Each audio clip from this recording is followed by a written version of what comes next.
예, 미국의 한 대학교에 문학적 재능이 아주 탁월한 젊은이 여럿이서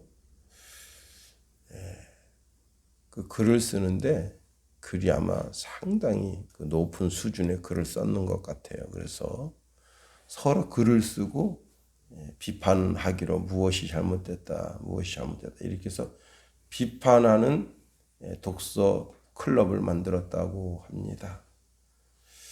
그리고 또 그 대학에 그렇게 뭐 지적 수준이 뛰어나진 않지만 또 한 그룹이 있었는데 그 그룹은 이렇게 글을 써놓고 서로 칭찬하는 거예요. 아, 참 이런 부분에 내가 참 감동받았네요. 이렇게 하는 그룹이 있었는데 세월이 한참 지난 뒤에 어떤 그룹이 성공했는가 살펴보고 깜짝 놀랐다고 하는 겁니다. 지적 능력이 탁월한 그 그룹이 성공할 줄 알았는데 이 지적 능력이 탁월한 이 그룹이 비판만 하고 서로 마음에 상처를 주다 보니까 5년, 10년 흘러서는 아무것도 아닌 그냥 평범한 사람으로 다 전락해 버렸다라 하는 겁니다. 그런데 이 서로 칭찬하는 그 그룹은 지적 능력은 그렇게 뛰어나지 않고 그냥 평범한 사람들이었는데 서로 칭찬하고 서로 위로하다 보니까 나중에 보니 이 그룹에 있는 사람들이 사회의 지도층을 형성하고 있더라 하는 겁니다.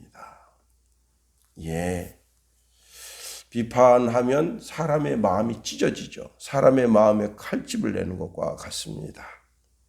그러나 서로 칭찬하면 그 상처 입은 마음을 보듬고 상처 입은 마음을 치료하는 것과 같다 할 수 있어요.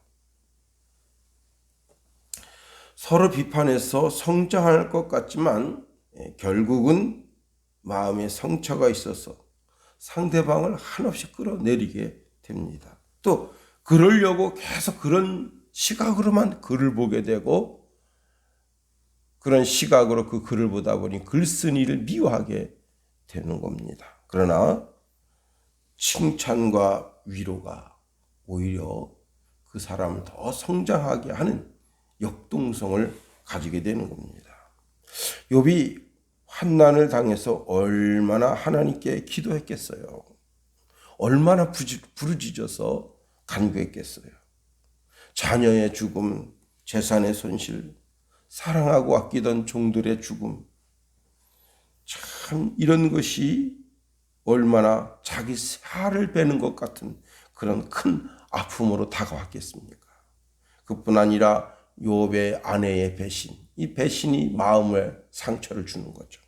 그 친구들이 찾아와서 욥에게 너무나 큰 스트레스를 주고 있습니다. 그러니 욥이 하나님께 부르짖어도 하나님께서 듣지 않으시고 오히려 귀를 막고 계신 것처럼 느껴지는 거예요.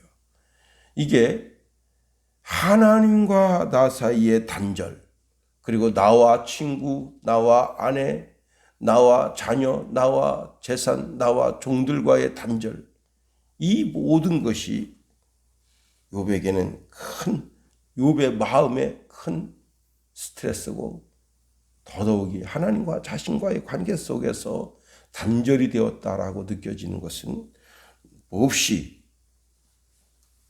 너무나 사악하고 우악스러운 환난을 자기가 당하고 있구나 하는 것을 느끼는 거예요. 그런데 그 가운데 하나님이 나를 구원해 주시지 않는구나. 이런 가운데 친구들이 와서 위로하기보다는 서로 비판하고 책망하고 이로 인해서 언쟁과 분쟁이 생기는 겁니다. 욥은 마음이 답답하죠. 하박국 선지자는 하박국서 1장 13절에 이런 말씀을 줍니다. 주께서는 눈이 정결하심으로 악을 참아보지 못하시며 패역을 참아보지 못하시거늘 어찌하여 괴율한 자들을 방관하시며 악인이 자기보다 의로운 사람을 삼키되 잠잠하시니까. 예. 하나님이 나를 비판하고 책망하는 이들이 이렇게 지금 나를 삼키려고 하는데 왜 가만히 계세요? 손 좀 봐주세요. 하고 항쟁하듯이 하나님께 간구하면서 욥은 인생은 전쟁과도 같다라고 오늘 말씀에 표현하고 있습니다. 오늘 말씀을 통해서 세 가지로 살펴보려고 합니다. 첫 번째는요, 인생은 전쟁과 같다는 거예요. 욥기서 7장 1절 말씀 보세요. 세상에 있는 인생에게 전쟁이 있지 아니하냐 그랬습니다. 인생은 전쟁의 연속과 같다는 겁니다. 전쟁이라고 하는 것은 단순한 전쟁이라고 할 수 있고 다른 의미로는 부역이라고 하는 단어로도 번역될 수가 있는 단어입니다. 삶 그 자체가 전쟁이다. 그런데 자, 군에서나 일반 직장에서나 모든 사람에게 이 사병들에게는 아주 힘든 노동이 주어집니다. 근데 그 자기에게 주어진 그 노동을 일정 시간 내에 완수해야 되는 거예요. 그러니까 그 일을 이룬다고 하는 개념에서는 강제성이 있는 거죠. 반드시 해야 할 일이고 다음으로 미룰 수 없는 일. 여기서 인생은 전쟁이다라고 할 때 전쟁은 노동, 사역을 의미하는데 반드시 해야 할 일. 그 일을 미루면 그 전쟁에서 지는 거예요. 자, 군인이 제일 먼저 야산에 올라가서 뭘 하느냐. 참호를 파요. 참호. 자기 몸을 숨길 만한 참호를 파는 거예요. 땅 깊숙이 한 1m 이상 팝니다. 그리고 총을 잘 거치할 수 있도록. 그 다음에 하늘을 가리는 거예요. 왜? 비행기가 위에서 딱 보면 저기 군인이 있구나. 저기다 폭격해야지. 이렇게 되거든요. 그러니까 그걸 또 가려야 되는 거예요. 이게 눈만 빼꼼히 내놓고 전쟁할 수 있도록 그렇게 해야 되는 거예요. 그러니 제일 먼저 그걸 해야 돼요. 근데 이거는 해도 되고 안 해도 되고 그게 아니에요. 반드시 해야 돼. 그렇지 않으면 자기가 죽는 거예요.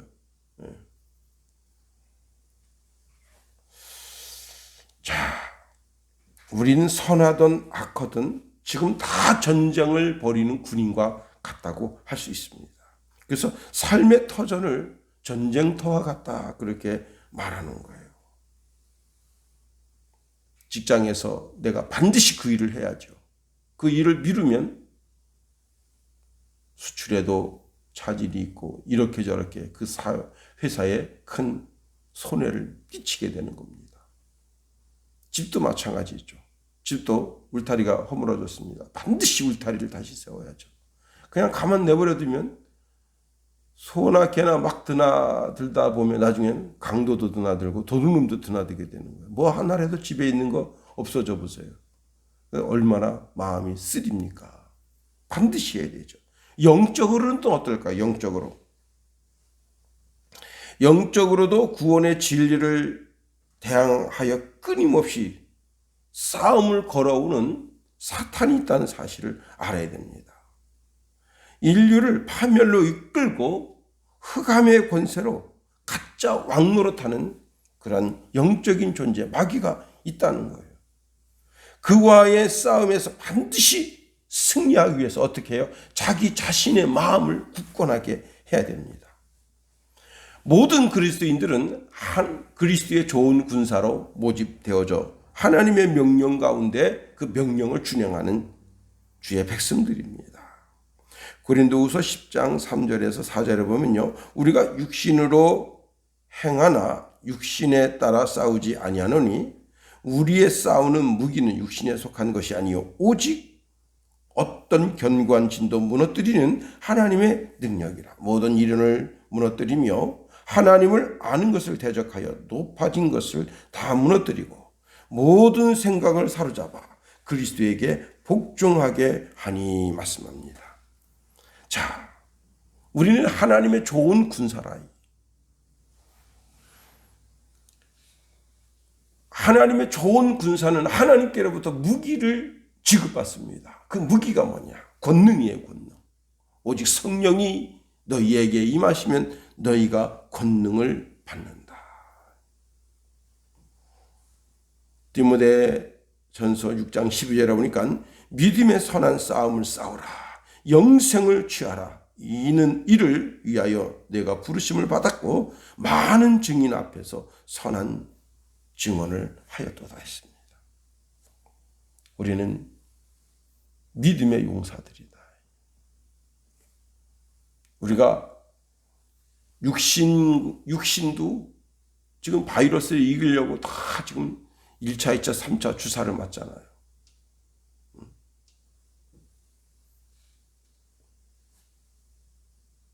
그래서 바이러스를 이기고 그 다음에 또 파상풍, 농촌에서 일하시는 분들은 파상풍 주사도 맞잖아요. 또 이렇게 저렇게 다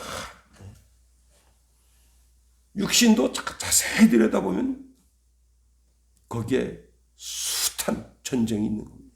또 마음도 마찬가지입니다. 마음을 강하고 담대하게 해야죠. 우리 영혼도 어떻습니까?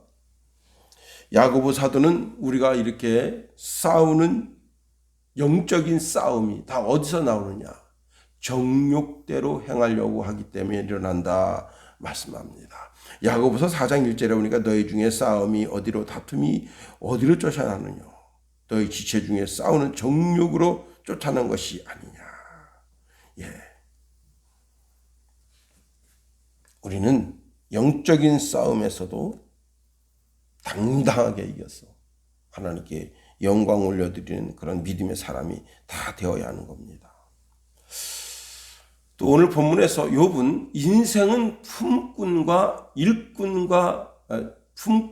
종과 같다 그렇게 이야기하고 있습니다. 자, 7장 1절 하반절서부터 2절까지 말씀 보세요. 그의 날이 품꾼의 날과 같지 아니하겠느냐? 종은 저녁 그늘을 몹시 바라고 품꾼은 그 삭슬을 기다리나니 그랬습니다. 고된 노동을 한다는 개념에서 종이나 또 품꾼이나 다 같아요. 그런데 아침 해가 떠서 저녁 해가 질 때까지 품꾼도 그 품을 파는 거죠. 예. 그리고 그 종도 아침 해가 떠서 저녁 해가 질 때까지 정말 뼈가 부러질 정도로 자기에게 주어진 일을 해냅니다. 그런데 이 일은 다 뭐냐? 아담과 하와가 범죄한 이후에 그 모든 일에 하나님께서 징계로 이를 강하게 하셨어요. 아담의 이마에 반드시 땀이 흘려야 먹을 수 있도록 하셨습니다. 하나님은 죄를 범한 아담에게 땅을 저주하시고 평생 수고해야만 밥을 먹을 수가 있다 말씀하셨습니다. 내가 내 아내의 말을 듣고 내가 내게 먹지 말라 한 나무 열매를 먹었은즉 땅은 너로 말미암아 저주를 받고 너는 평생에 수고하여야 그 소산을 먹으리라.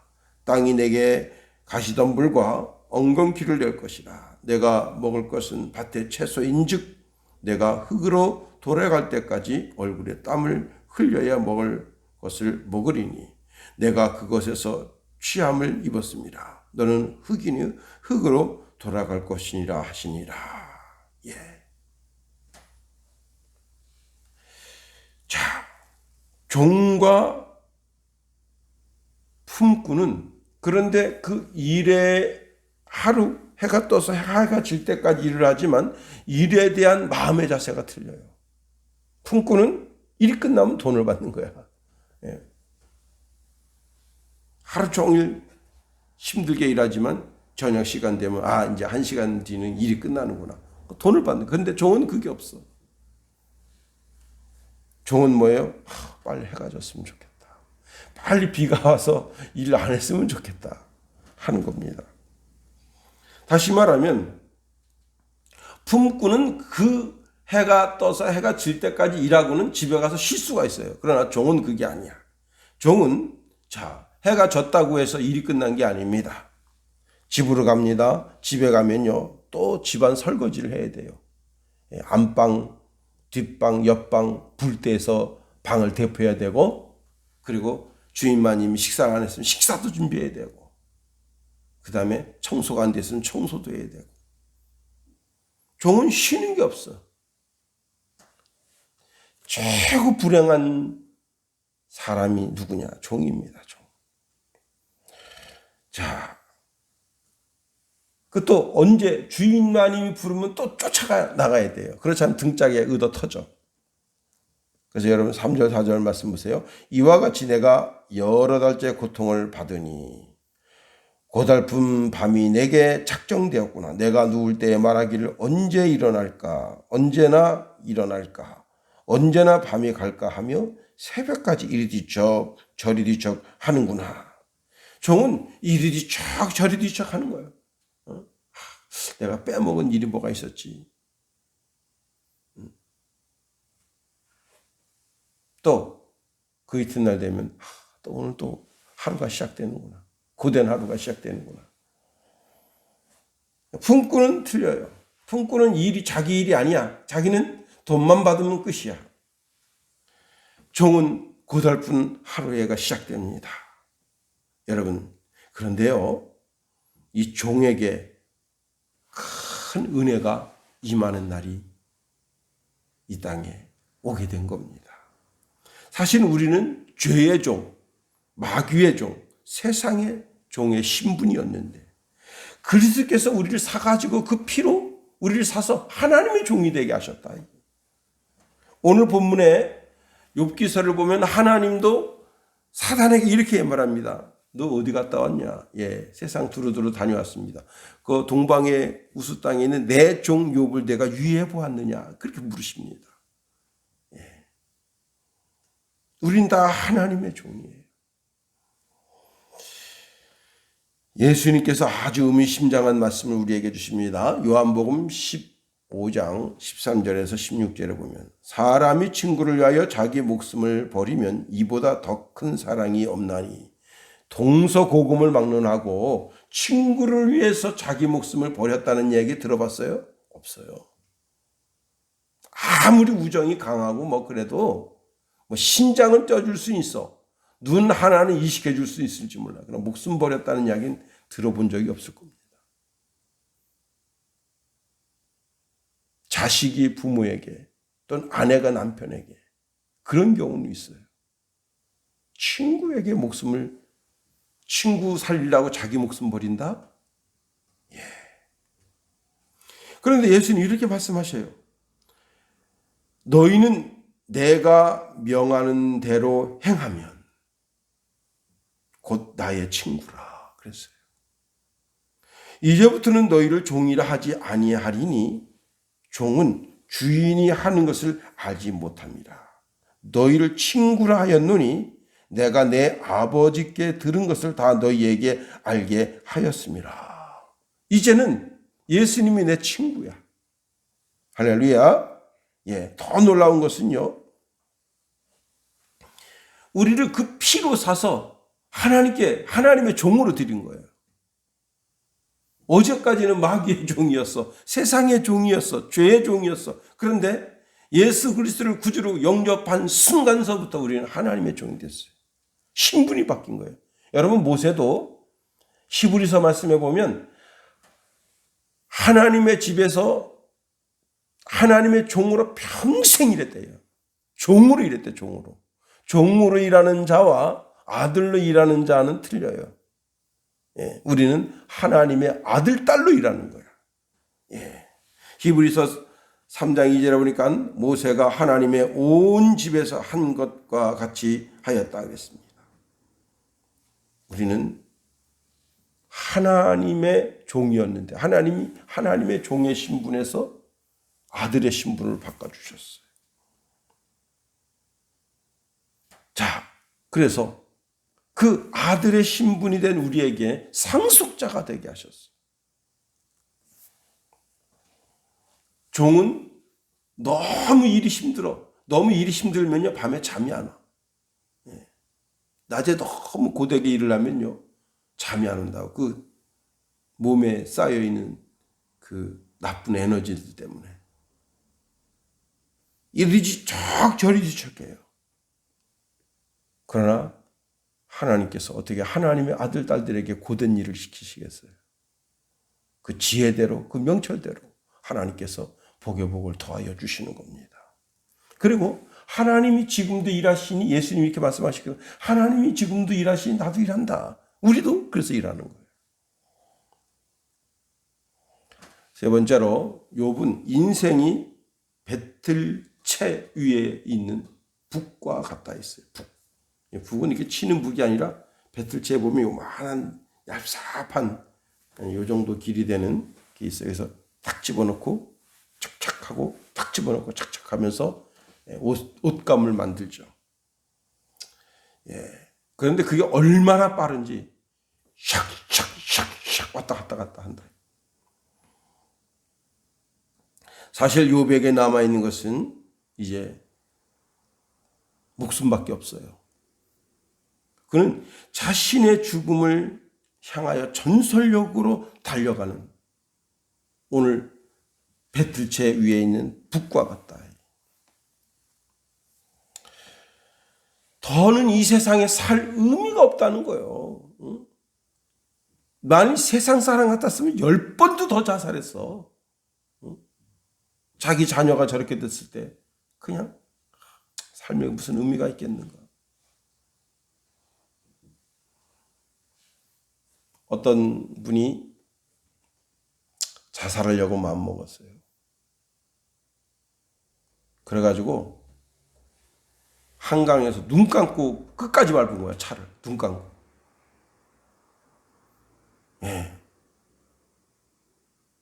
227km까지 나가대요, 차가. 자살하려고. 근데 난관에 탕 부딪히면서 한강에 떨어졌는데 119가 와서 살렸습니다. 왜 살렸냐? 나 죽으려고 그러는데 왜 살렸냐? 아니, 당신이 살 운명 같으니까 사는 것 같다.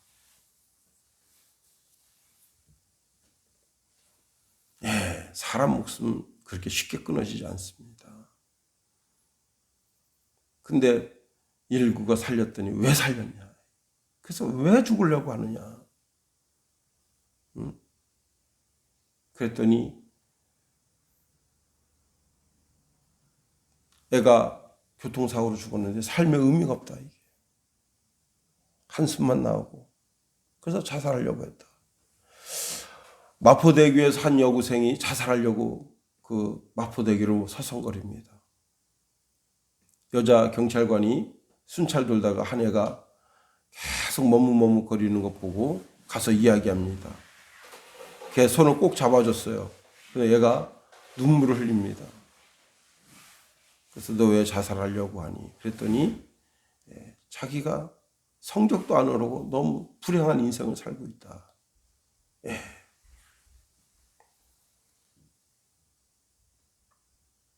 욥은 지금 상피병으로 너무 가려워서 기와장으로 푹푹 끓고 있어요.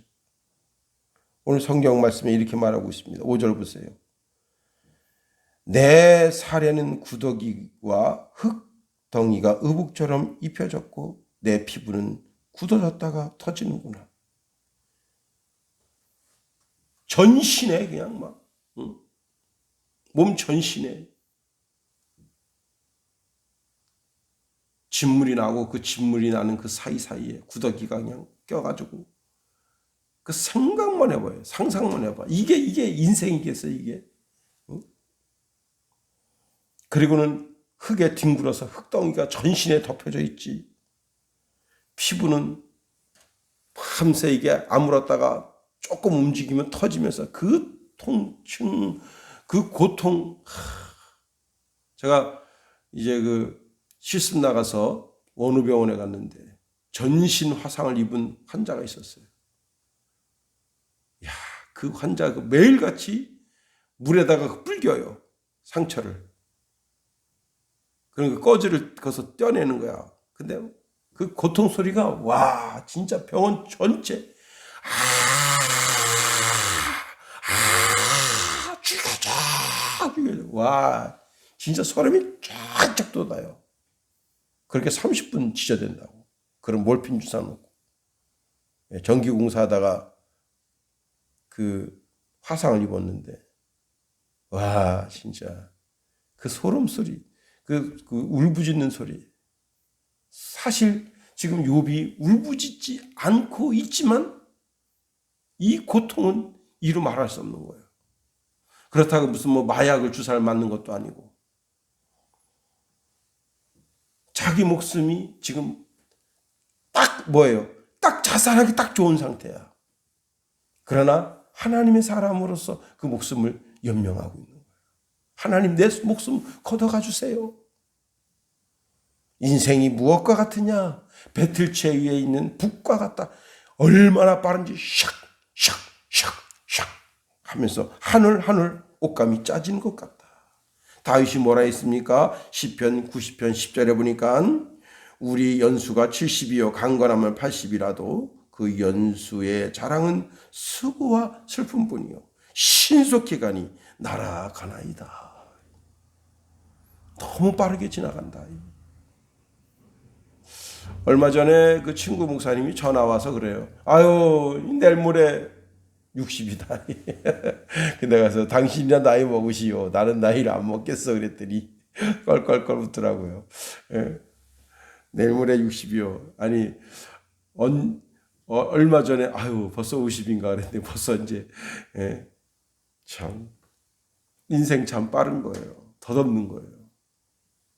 그런데 헛되는 모든 헛되는 것 중에 최고가 뭐냐? 지존자를 아는 것이다. 하나님을 아는 것이다. 그러니 하나님께서 그 인생을 다시 회복시켜 주시고 복에 복을 더해 주시는 것 아니겠습니까? 오늘도 우리가 하루를 준양합니다. 그래요. 이러한 인생 속에 전쟁터와 같은 전쟁터 속에서 하나님의 백성으로 살아가고